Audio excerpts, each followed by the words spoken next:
According to the WHO, one of every six people that lives in the world is aged between 10 and 19 years old. We are talking globally. The mental disorders are the 16% of the global burden of disease and injury in people that is aged between 10 and 19.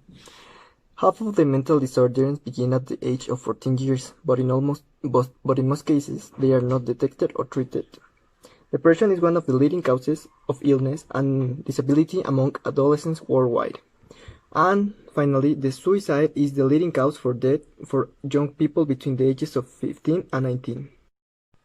The failure in addressing adolescent mental disorder has consequences that extend to adulthood, affecting both physical and psychological and mental health and limiting opportunities for satisfying the adult life. According to the WHO, the adolescence is a crucial period for the development and maintenance of social and emotional habits that are important for mental well-being, such as adopting sleep patterns, exercise regularly, and developing skills in interpersonal relationships. It is also important to have a supportive familiar environment in school and in house and with the community in general, because it helps like the kids like growing in a good way. And worldwide, it is estimated that between the 10% and the 20 of the total existent adolescents experience some kind of mental disorder, but but they are not properly diagnosed or treated.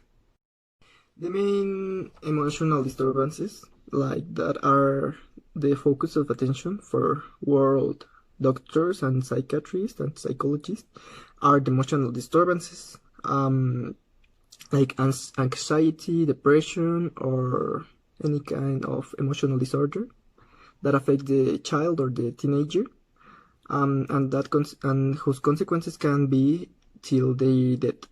I mean, till they are older adults. Then another one is the child behavior disorder, just like that is mainly inferred in people that is between 10 and 14 years old. Is the 11 most common disease in children aged between 15 and 19. And some of the most characteristic ones is the attention deficit, hyperactivity, and conduct disorders. Another one is the eating disorder that it's like that appear more commonly in women, and it's like anorexia, bulimia, and binge that affect the mental, but hardly the physical well-being of the adolescent. In this, and in most cases, like I said before, it's most common in women than in men. And the last one that is like very like difficult, that is the rarest one, but is also very important, is the psychosis. The symptoms of this illness can include hallucinations, delusions, and it can affect seriously the mind and the body, because the illusions and hallucinations may make the person that suffered them put himself in danger. Lastly, what strikes trying to like be aware and like to help is the final stage, that is the suicide and the self-harm. It is estimated that 6,200,000 adolescents died in 2016 as a result of these illnesses or sadly decisions that they have been like forced to do. And about 90% of the world suicides from adolescents are more common like in middle to low economic countries. The risk factors of suicide are very widely. That includes the harmful use of alcohol.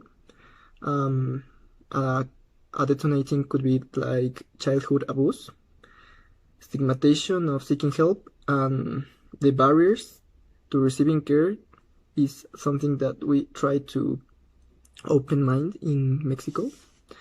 And the information received through digital media is very important and like dangerous, because in that way many adolescents are like fomented to make these decisions, and even more because adolescence is a moment crucial when teenagers need to grow and to change, like to define who they are. And teenagers are the most risk people that are exposed to the harmful world, and that causes, like since they're childs, a lot of mental health. Focusing in Mexico, not many speak of mental health. The Universal 2019 mentioned in their investigation that a country with good mental health has low suicide rates, but it can also reduce violence, a phenomenon that has besieged Mexico in recent years. Nevertheless, there is a notorious disinterest in regards to mental health. In Mexico, to be able to help teenagers, at least 12,000 therapists are needed per state. However, there are only 4,600 psychiatrists and most of them are in Mexico City. This is an issue that needs to be taken into account and we need to think of strategies to solve it as soon as possible. Today, the majority of mental illness in Mexico has caused 96% teenage suicides, from 15 to 24 years old. INEGI 2016 exposed on their platform that there are at least 17 suicides per day, which is 5.1% of every 100,000 inhabitants. Clearly, there are states in which the suicide rate is higher. Therefore, the percentage always grows as the days go by. Adolescence is the moment where the teenagers are more centered in their lives. This could be affected by the changes that they suffer in their daily lives, by the changes of hormones, and the desire of belonging to a group of people. Also, feel good about themselves is an important aspect that they are trying to figure out as they won't know who they are.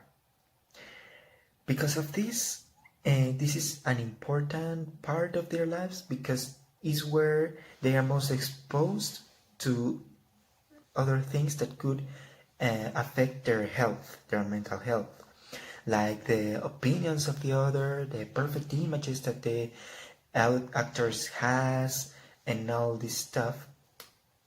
And this could cause lots and lots of problems to them. According to Elia, the more factors the teenagers are exposed to, the more harmful will be their mental health. This project has importance in the health and mental disorders sector because with the establishment of a strike, the statistics of people with mental disorders will have a clear and good changes in their lives. The main values and objectives a strike have can be seen with a strong correlation in the consequences a strike will have in the enterprise sector, but as mentioned before, in the mental health sector, trying to span the main idea. One of the mental health sector impacts will be the security and normalization of trying to search for help if you are having strong emotions, and more people will follow the same steps. As we have seen before, young people suffer of many mental problems and diseases. That's why Strike, a social entrepreneurship, has a aim to provide mental therapies to young people, especially for those with limited resources. This will help them to improve their quality of life since mental health is an important part in everyone's life. This will also help university students to do their professional practices. The main objectives of this project are help people to have a better quality of life by giving therapy sessions, improve the mental health of people with limited resources since therapies often have a very high cost, and be a support for people who go to therapy because many times there is no one who understands or supports them to the belief that the people have about the therapies and mental disorders. Another objective of this project is to support university students to carry out their practices with us.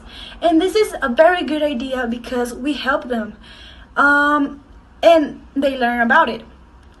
We also made a workshop which has two objectives. The first one is to raise awareness about mental disorders, because a lot of people doesn't know the awareness about it, and also let people know the problem we are facing, because a lot of people are close to the world and they don't know what is happening around them, and this workshop will open their eyes. Hi, my name is Cesar, and this is the part of the workshop for Project Strike. And well, our project is basically a service that we offer people, more specifically to teenagers, that suffer from mental health issues, for example, depression and anxiety. In this workshop, we want to show you how the process would lead a teenager to become a client for us. Well, first, let's begin from the start. Let's imagine that this balloon, it's a newborn baby. And now this baby was born in a nice family with both of his parents, and let's say that both of his parents have a nice job, so they have economic stability and they can sustain a good lifestyle. Then this kid grows up, time goes by, and he's now 13 years old. So now this kid is beginning to know puberty. He goes through many emotional and physical changes, and maybe also some problems begin to show in his personal life. For example, maybe he doesn't have as good grades anymore in school. Maybe the girl that he liked rejected him. Maybe he had a fight with his best friend. And well, life goes on. He becomes a teenager, a 16 or 17-year-old teenager, and this is where the problems begin, because all of his problems, his family issues, maybe his mom and dad were fighting, maybe they are going to divorce, and this is where all of this accumulates, and it begins to shape how he feels and how he thinks. And this is also where the problems begin and where we can help.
Hmm.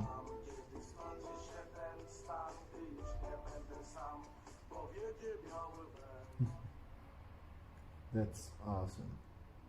Oh, look, an email. What does this say? Oh my god. Oh my god, what do you mean? Are they closing the school due to COVID-19?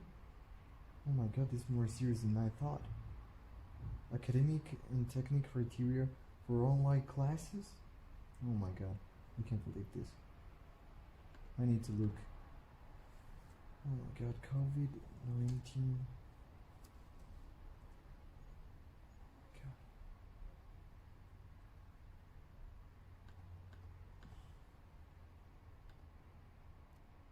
Oh my god, I can't believe it. Symptoms. Oh my god. Oh my god. I need to protect myself. I'm not protected. I need to wear a mask. I need to protect myself. Oh